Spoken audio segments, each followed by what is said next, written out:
वंदे मातरम। राजीव भाई का नाम तो आपने सबने सुना होगा। राजीव भाई का कार्य भी सबको पता होगा, किस तरीके से वो जमीनी स्तर पर कार्य कर रहे थे पूरे भारत भर में, बाहर, भारत के बाहर अलग अलग कंट्री में बहुत सारी जगह पे गए थे।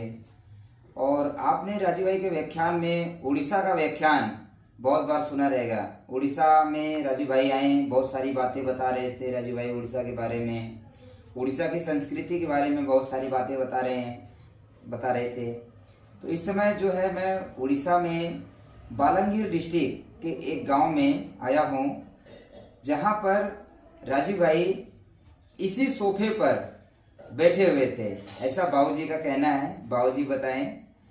और हमारे साथ में जो संदीप भाई हैं, संदीप भाई ने पिछले एक हफ्ते से हम लोग जो है बालांगीर डिस्ट्रिक्ट में कई प्रोग्राम किए, और प्रोग्राम करते वक्त संदीप भाई जो है राजीव भाई की बहुत सारी बातें बताएं। तो मुझे लगा कि क्यों ना ये बातें जो है लोगों तक पहुंचनी चाहिए, क्योंकि संदीप भाई उसी विचारधारा पर यहाँ पर कार्य कर रहे हैं, प्रैक्टिकली कार्य कर रहे हैं, लोगों को जागरूक करने का, लोगों को स्वस्थ करने का, लोगों को अलग अलग षड्यंत्र से बचाने का जो है एक जागरूकता अभियान अपने स्तर पर चलाए हैं। और इन्हीं के माध्यम से जो है हम लोग यहाँ पर प्रोग्राम किए। राजीव भाई ने हमारे लिए रास्ता बहुत आसान कर दिया है कि उनका नाम लेकर के हम लोग जहाँ पर भी जाते हैं पूरे भारत भर में हर जगह पे कोई ना कोई मिल जाता है, और उनके विचारों से सहमत होकर के हमें भी लगता है कि हम उनके मतलब अपने घर में आए, ऐसा माहौल रहता है। तो पहले मैं बाबूजी से थोड़ा सा जानूंगा, क्योंकि बाबूजी कुछ बातें बता रहे थे। बाबूजी से मैं जानूंगा उनके विचार किस टाइप के थे जब यहाँ पर आए थे, और बाकी जो है संदीप भाई उनकी कुछ कहानी बताएंगे, क्योंकि संदीप भाई काफी समय तक उनके साथ में रहे हैं। जी बाबूजी, बहुत बहुत नमस्कार आपको। और राजीव भाई की बातें आप थोड़ा सा अपने मुंह से बताइए। देखिए, वो तो नजदीक ले लो। वो ऐसा आदमी है जी थे। हाँ, ऐसा आदमी थे जी। जो बिन बुलाए मेहमान। जी। तो ऐसे थे ना, उनका बहुत सारे कैसेट भी है हमारे पास अभी भी। जी जी। ये जो रिकॉर्डेड प्लेट जी। वो भी हमारे पास है अभी भी। जी। उनका 6-7 तो कैसेट है, और उससे मिलकर ऐसा लगता है जी। कि ये इंडिया का सुपुत्र तो है। जी। बाकी ऐसा 2-4 आदमी और होने से इंडिया का माने ये जी बदलाव हो जाएगा, बदलाव आ जाएगा। बाबूजी की उम्र 70+ है। हाँ, 72 है, और बाबूजी जो है स्वस्थ हैं, एकदम अच्छे हैं। तो आइए हम संदीप भाई जो कि एक क्रांतिकारी विचारधारा लेकर के जो कार्य कर रहे हैं, संदीप भाई पिछले एक हफ्ते में जो इनके अंदर जो जुनून, जो इनके अंदर आग लगी है समाज परिवर्तन, व्यवस्था परिवर्तन को लेकर के, राजीव भाई के विचार किस तरीके से कार्य किए, वो जो है बातें फिर से नई होने वाली है आप सभी के लिए, क्योंकि वो यादें जो है ताजा करने वाले हैं संदीप भाई। जी संदीप भाई, आपका बहुत बहुत स्वागत है हमारे चैनल पर। आप एक बार जो है अपनी और राजीव भाई की बातें उसके बारे में आप बताइए, ताकि हमारे जो दर्शक लोग हैं, बहुत सारे लोग जुड़े हुए हैं राजीव भाई के विचार के माध्यम से पूरे भारत भर में, उनको कुछ संदेश मिले, अच्छा संदेश मिले। देखिए, मैं जब स्टूडेंट लीडर था जी। उसी टाइम राजीव भाई से मुलाकात हुआ था। जी। कुछ आंदोलन में हम मिले थे उनसे। जी। जैसे कि यहाँ पर कुछ डैम बनाना था, तो उन लोगों को वो डैम के बारे में बता रहे थे। जी। उनसे हम मिले। जी। उनसे मिलकर ऐसा लग रहा था कि जैसे बहुत कुछ जीवन में जो खट रहा था वो क्लियर हो रहा था। जैसे कि हम इंडिया को भारत में देख रहे थे। जी। जैसे उनके चेहरे में एक तेज था, जी। जिस तेज में लग रहा था कि सच्चाई यही है कि हमको भारत में रहना है। जी।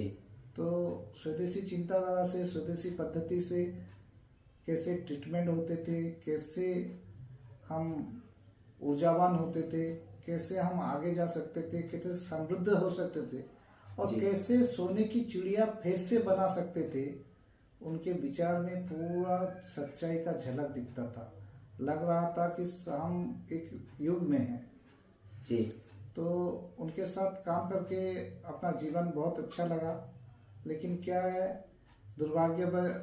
दुर्भाग्यपूर्ण बात यह है कि भारत के लोग उनको पहचान ही नहीं पाए। जी और वो जो रास्ता वो जहाँ जहाँ भी गए हैं वो एक बना के गए हैं। शायद उनको लगता था कि वो उनके जाने के बाद भी वही रास्ते में लोग चलेंगे। तो जी उनके जाने के 15-16 साल भी देखिए, सच्चाई यही होती है ना कि सच्चाई को कभी रोका नहीं जा सकता, छुपाया नहीं जा सकता।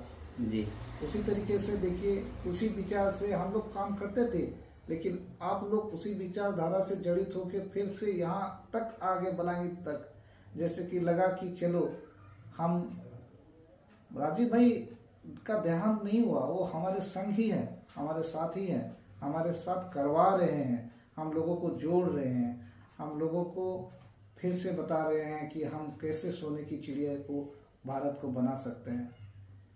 जी और उनके विचार से जो हम कर सकते थे वो तो हमारा प्रयास रहता है, कर भी रहे हैं। लेकिन हम सब अगर जुड़ेंगे इसी माध्यम से तो लगेगा हमको इंडिया से भारत आ गया।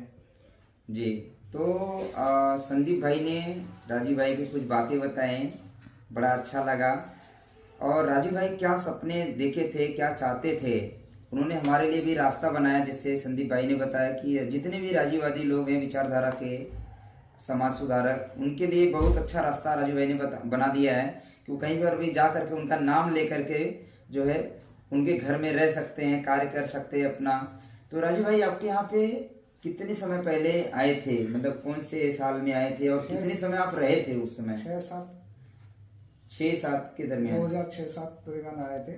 उनके साथ बहुत सारे लोग भी हम जुड़े हुए थे। जी जैसे समझ लीजिए, एक अकेला आदमी ट्रेन से उतरता है और सब लोग हाथ को पीछे लेके पूरा खड़े हो जाते थे, 15-20 लोग, जो कि आपको लगेगा कि वो ट्रेंड है उनके, लेकिन वो ऐसा नहीं है। उनके नाम से लोग आते थे जी उनके भाषण सुनने के लिए आते थे। एक भाषण अगर शुरू हो जाता था तो कम से कम 6 घंटा तक कोई हिल भी नहीं पाता था, शायद कुछ मिस हो ना जाए, ऐसा उनका व्याख्यान था। जी दोस्त मैं जो देखा था कि दोस्त कपड़े लिए थे, खादी खादी कपड़े का 2 कपड़े वो अपने साथ रखे थे। जी तो 2 कपड़े में भी वो पूरा गुजारा करते थे। जी और वो खुद हमारे सामने ही तालाब को गए और नहाए, और वो साबुन नहीं लगाए, मिट्टी लगाए थे। सब लोग देख के हैरान हो गए, ये मिट्टी क्यों लगा रहे हैं। लेकिन वो मिट्टी की वजह से इनके तेज इतना था कि वो लोग प्रैक्टिकल देख के समझ गए कि मिट्टी में क्या ताकत है। जी इस तरीके से राजीव जी बहुत सारे हमको प्रैक्टिकल भी थियोरिटिकली भी हमको दिखा रहे हैं। जी बहुत सारी बातें जो है बातें बहुत सारी है, इतने कम समय में ये बातें नहीं हो पाएगी जो 7 दिन के अंदर संदीप भाई ने मुझे बताया। बस इतना है कि राजीव भाई के जो विचार थे वो समाज को लेकर के, अपने देश को लेकर के, पूरे भारत विश्व को लेकर के, मतलब एक बहुत अच्छी विचारधारा थी जिससे हमारा भारत स्वस्थ, समृद्ध और निरोगी प्लस जो है विश्व गुरु बनने की राह में चल सकता था, अगर उनके विचार को लेकर के आगे कार्य किया गया होता। तो राजीव संदीप भाई जो है अपने स्तर पर यहाँ पर बहुत अच्छा कार्य कर रहे हैं। इनकी जितने भी जगह थे हम लोग वहाँ पर गए, बहुत सारे प्रोग्राम किए, बहुत सारे लोगों को जागरूक कर रहे हैं और अभी भी जो है ब्रह्मचारी हैं। तो आगे कुछ सपने हैं बहुत सारा कार्य करने के लिए, देखेंगे। संदीप भाई आप जो है बता रहे थे उनके साथ में काम करते हुए आप हरिद्वार में भी काफी समय रहे थे। जी जी। तो वो कैसे, मतलब क्या हुआ था? आप राजीव भाई साहब बताए आपकी बातचीत हो रही थी, तो क्या बातचीत हो रही थी उस समय? बहुत सारी बातें बताई आपसे। देखिए, मैं तो यहाँ से चला गया था हरिद्वार में बैग पकड़ के चला गया था कि हम चलो देश के लिए कुछ करेंगे। लेकिन राजीव भाई ने पूछा तुम क्या कर, वो पूरा डिटेल्स लिए मेरे जी और बोले कि अभी आप जुड़ जाओ हमारे आश्रम में। अब वो क्या हुआ कि वो उस टाइम रामदेव बाबा का जो आश्रम है अभी पतंजलि जी पतंजलि में वो रुके थे। जी और पतंजलि में चल रहा था कि जैसे कि हम पतंजलि में हम को एक ऐसा यूनिट बना रहे थे जो देश को स्वदेश बनाने में बहुत प्रैक्टिकल फील्ड में हेल्प करता। जी तो उसी विचारधारा से वो लोग कुछ यूथ को लेके एक टीम बना रहे थे। जी तो उस टीम में मैं भी शामिल होने वाला था, अनफॉर्चुनेटली नहीं हो पाया, वो एक अलग चीज़ है। जी लेकिन उनका जो स्वाभिमान ट्रस्ट था उसमें भी मैं भी मेंबर था उस टाइम। जी तो हम लोग प्रैक्टिकल फील्ड में करना चाहते थे। जी तो इसलिए मैं आके यहाँ पर फिर उड़ीसा में बलांगीर में स्टार्ट किया। जी। तो जो भी है, मतलब राजीव भाई ने एक ऐसे यादगार पल बनाकर छोड़ कर गए हैं और हमारे लिए बहुत ही सौभाग्य है कि मैं उस घर में आया हूँ। उसी सोफे के ऊपर मैं बैठा हूँ। बाबूजी बताएं कि जहाँ पे आप बैठे हो राजीव भाई यहीं पे ऐसे ही बैठे हुए थे। तो मेरा सौभाग्य है कि मैं राजीव भाई वाले जो है सोफे के ऊपर मैं बैठा हूँ और उसी घर में मैं यहाँ पर आया हूँ आज।